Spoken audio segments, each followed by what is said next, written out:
राजकुमारी राजमहल छोड़कर जाने लगती है तो पहरेदार उसे रोक लेते हैं। राजकुमार के दुष्ट पिता का सख्त आदेश था कि किसी को भी अंदर या बाहर न आने जाने दिया जाए।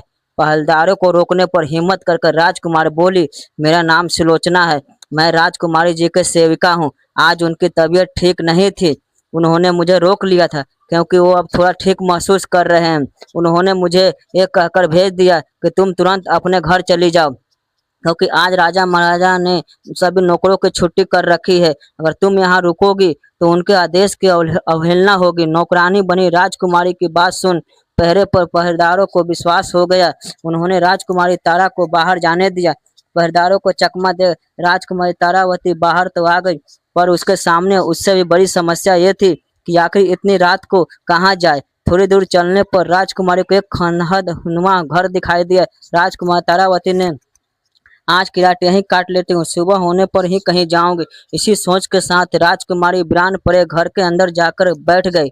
उसे अपनी किस्मत पर रोना आ रहा था। कहाँ वो महल में रहने वाली राजकुमारी थी, कहाँ ये अपने उस दुष्ट पिता के कारण खंडहर में रात काटनी पड़ रही है।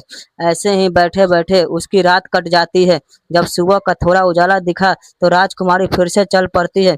उसे इस बात की चिंता भी थी कि उसका दुष्ट बाप कमरे में आया तो उसके ना मिलने पर उसकी खोज शुरू हो जाएगी, इसलिए वो जल्दी से जल्दी जितनी दूर हो सके जाना चाहती थी। राजकुमारी तारा पूरी तेजी के साथ दिशाहीन आगे बढ़ती जा रही थी। इधर जब सुबह हुई तो जैसे राजकुमारी ने सोचा था वैसा ही हुआ।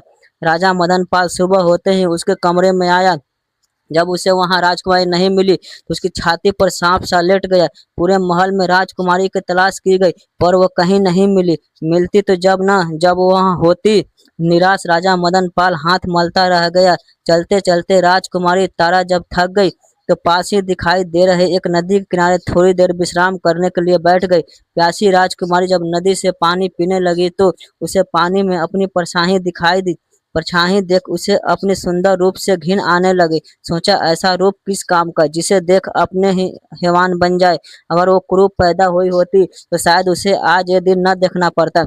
टूटी हुई आत्मा और थके हुए शरीर के साथ राजकुमारी वहीं बैठी रही। अचानक उसके मन में ख्याल आया, क्यों ना वो अपने ससुराल चली जाए और उसके साथ जो बीता है वो सब बयां कर दे। फिर सोचने लगी, किस मुंह से इन्हें ये सब बताऊंगी और क्यों ये मेरा यकीन करेंगे। तभी उसके दिमाग में एक विचार आया, क्यों ना इस पापी रूप को ही खत्म कर दिया जाए। ना रूप रहेगा और ना कोई इसका चाहने वाला। कुरूप स्त्री को कोई भी तंग नहीं करेगा। इसी सोच के साथ राजकुमारी तारा ने अपने पूरे शरीर पर कालिख पोत ली।